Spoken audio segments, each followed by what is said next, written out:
बहुत स्पष्टता के साथ में वहां की सरकार ने सीबीआई जांच शुरुआत करा दिया है। हमने लीपापोती नहीं करी है और हमने नैतिकता के साथ ही सीबीआई जांच की शुरुआत करी है। अगर नैतिकता नहीं होती तो मैं यहां नहीं बैठती, अगर नैतिकता नहीं होती तो सीबीआई जांच की शुरुआत नहीं होती।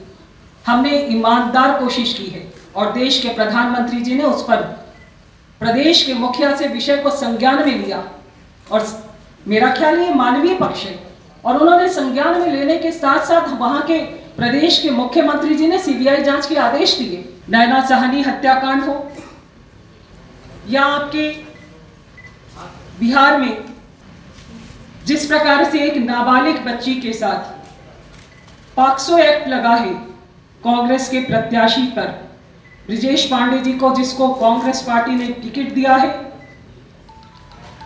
राजद ने अरुण यादव की पत्नी को, किरण देवी को संदेश विधानसभा क्षेत्र से टिकट दिया है, नाबालिग से रेप के मामले में राजवल्लभ यादव की पत्नी को राजद ने टिकट दिया है। मैं ये पूछना चाहती हूं कि राजद की भी तो मुखिया एक महिला है और उनका भी फोटो उनके बेटे नहीं लगा रहे हैं।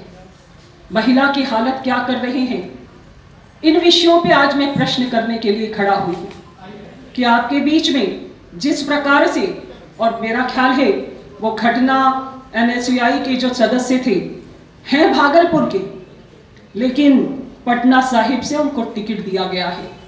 आखिर भागलपुर से क्यों नहीं दिया गया? क्या भागलपुर में वो अपना चेहरा दिखाने में उन्हें संकोच महसूस हो रहा था, शर्म महसूस हो रही थी कि आखिर उन्हें यहाँ पर पटना साहिब विधानसभा से टिकट दिया गया? पापरी बोस अपहरण कांड अभी शायद भूले नहीं हैं लोग। बंधुओं, मैं इन विषयों पर आज कहने के लिए आई हूं कि कांग्रेस पार्टी के नेता जो एक महिला है, राजद की मुखिया जो महिला है राबड़ी देवी, वो इस पर क्या जवाब देंगी? राजनीति करें लेकिन महिलाओं पर अभद्र टिप्पणी ना करें। और इस प्रकार का अगर टिप्पणी होता है तो यह हम सब लोगों के लिए बेहद शर्मनाक है। देश के प्रधानमंत्री ने पहली बार शुरुआत करी इन परिस्थितियों से हम लोगों को निकालने की। बेटी बचाओ बेटी पढ़ाओ के साथ उन्होंने अगर ये शुरुआत करी, उज्ज्वला योजना की शुरुआत केवल और केवल बहनों के लिए करी। 46 लाख से ज्यादा लोगों को बिहार के क्षेत्र में उज्ज्वला योजना का लाभ मिला है। बहुत सारी योजनाएं देश के प्रधानमंत्री ने बहुत मजबूती के साथ बिना राजनीति के रण में खेले उन्होंने ईमानदारी से महिलाओं को साथ देने की शुरुआत करी। 3 तलाक का मुद्दा उसमें सबसे प्रमुख तौर पर है। हर बार 3 तलाक के मुद्दे पर जब कभी कोई राजनीतिक दल शुरुआत करता था तो वो वोट की राजनीति चढ़ जाता था। देश के प्रधानमंत्री ने कहा कि महिला की अस्मिता सबसे ऊपर है। बंधुओं, जो आपको ये बिलखती हुई महिला दिखाई दे रही है, ये मध्य प्रदेश की पूर्व मंत्री हैं और आज चुनाव लड़ रही हैं। उनके ऊपर जिस प्रकार की अभद्र टिप्पणी की गई, उस अभद्र टिप्पणी के कारण वो हमारी बहन बिलख रही है।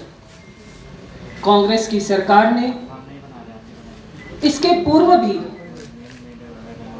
बहनों को हमेशा इन्हीं परिस्थितियों के लिए खड़ा किया है कि वो हमेशा और हमेशा केवल आंसुओं के माध्यम से अपनी बात कह पाए।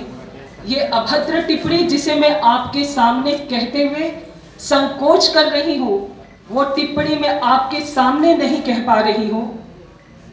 वो मध्य प्रदेश के पूर्व मुख्यमंत्री सार्वजनिक सभा में बहुत गौरव के साथ उस पर टिप्पणी करते हैं और ये कृत्य करते हुए उन्हें तनिक भी अफसोस नहीं होता है।